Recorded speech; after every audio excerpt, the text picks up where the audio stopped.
بسم اللہ الرحمن الرحیم۔ آپ صلی اللہ علیہ وسلم کی لائف سے ایک اور ویڈیو، اور آج کا جو کانٹینٹ ہے وہ عید الاضحیٰ کے مسنون اعمال یعنی سنت عمل کیا ہے عید الاضحیٰ والے دن، وہ میں آپ لوگوں کے ساتھ شیئر کرتا ہوں۔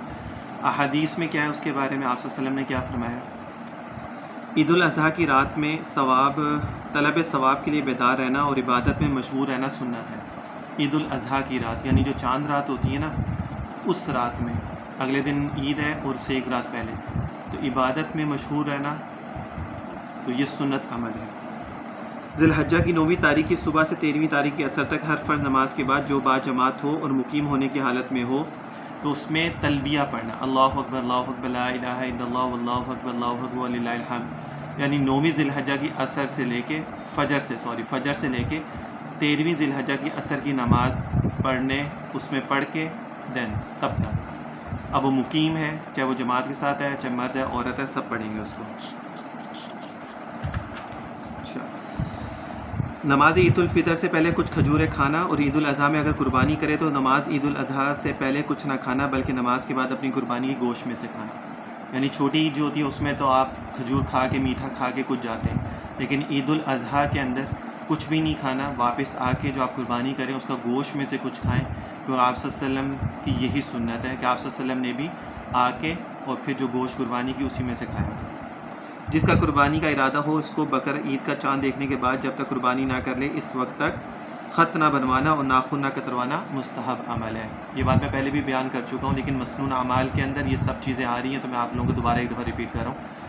اس میں یہ ہوتا ہے کہ جو قربانی کر رہا ہے وہ ناخن اور بال نہ کاٹے، لیکن اگر کوئی کاٹ رہا ہے تو کوئی حرج نہیں ہے، اس میں گناہ نہیں ہے، مستحب عمل ہے، ٹھیک ہے۔ اور اگر نہیں کاٹتے تو ثواب ملے گا۔ اچھا، قربانی کا ثواب، اگلا جو کانٹینٹ ہے اس میں وہ قربانی کا ثواب ہے۔ حضرت زید بن ارقم سے روایت ہے کہ صحابہ نے پوچھا یا رسول اللہ یہ قربانی کیا چیز ہے؟ آپ نے فرمایا تمہارے نسبی یا روحانی باپ ابراہیم کا طریقہ ہے۔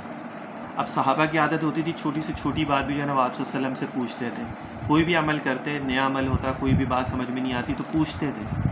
آج ہم لوگ جو ہے نا، ہم لوگوں کے اندر ہی پوچھنے والی عادت ہی ختم ہو گئی ہے۔ ہمیں اگر کوئی چیز نہیں آتی تو ہم خود ہی اس کے مفتی بن جاتے ہیں، خود ہی عالم بن جاتے ہیں۔ ہمیں اتنی توفیق نہیں ہوتی کہ ہم کسی عالم یا مفتی سے پوچھ لیں کہ جو ہم یہ عمل کر رہے ہیں ٹھیک ہے، جائز ہے، ناجائز ہے، اس میں کوئی مسئلہ تو نہیں ہے۔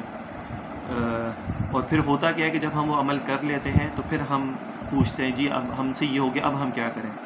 اس کے بعد تو پھر کفارہ یا قضا یا کوئی اس طرح کی چیز آتی ہے، پھر وہ مشکل لگتا ہے کرنے میں۔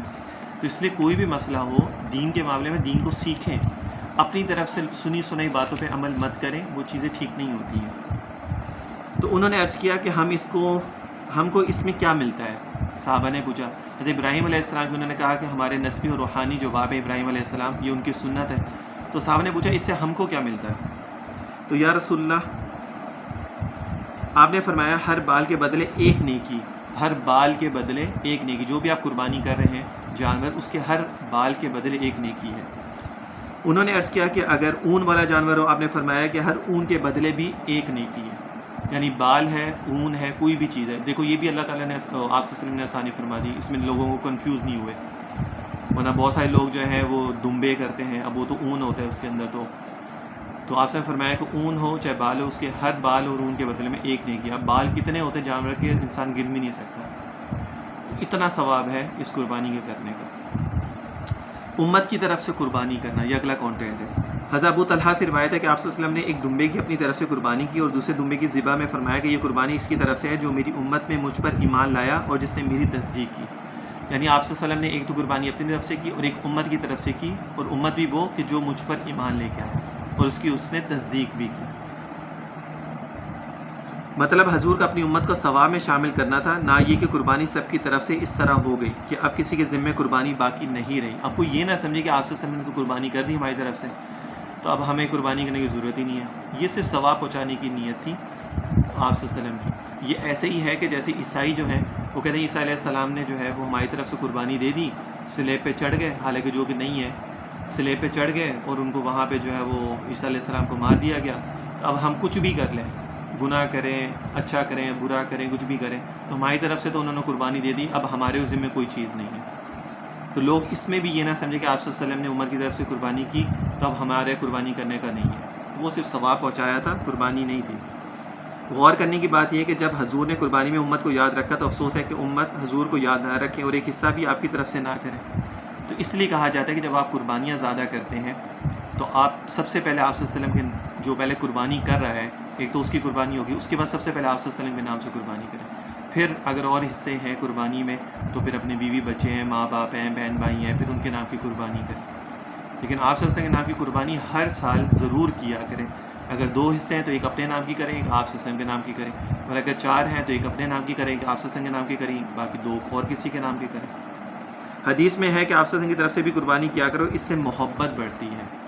تو جو آپ صلی اللہ علیہ وسلم کے نام سے قربانی کرے گا اس کی آپ صلی اللہ علیہ وسلم اور اس کے درمیان میں محبت بڑھے گی. ام المومنین حضرت ام سلمہ سے روایت ہے کہ آپ صلی اللہ علیہ وسلم نے فرمایا جب ذی الحجہ کا پہلا عشرہ شروع ہو جائے, یعنی ذی الحجہ کا چاند دیکھ لیا جائے, اور تم میں سے کسی کا ارادہ قربانی کرنے کا ہو تو اس کو چاہیے کہ اب قربانی کرنے تک اپنے بال یا ناخن کو نہ کاٹے, جو بات پہلے گزر چکی ہے. یہ کچھ چیزیں تھیں جو مسنون اعمال تھے. اب کل کی ویڈیو میں قربانی کا طریقہ, قربانی کس طرح کرنی چاہیے وہ میں آپ لوگوں کے ساتھ شیئر کروں گا. تو انشاءاللہ تعالیٰ ویڈیوز کو ضرور دیکھا کریں. عشرہ ذی الحجہ سے ریلیٹڈ جتنی بھی ویڈیوز اپلوڈ ہو رہی ہیں ڈیلی بیسس پہ, اس کو ضرور دیکھا کریں, ضرور سنا کریں. اس سے آپ لوگوں کو نالج انکریز ہوگا, اسلام کے بارے میں آپ لوگوں کو پتہ چلے گا, اور آپ کی سنتوں کے بارے میں جو سب سے مین چیز ہے کہ آپ کی سنتوں کے بارے میں آپ لوگوں کو پتہ چلے گا. صلی اللہ علیہ وسلم تسلیما کثیرا کثیرا.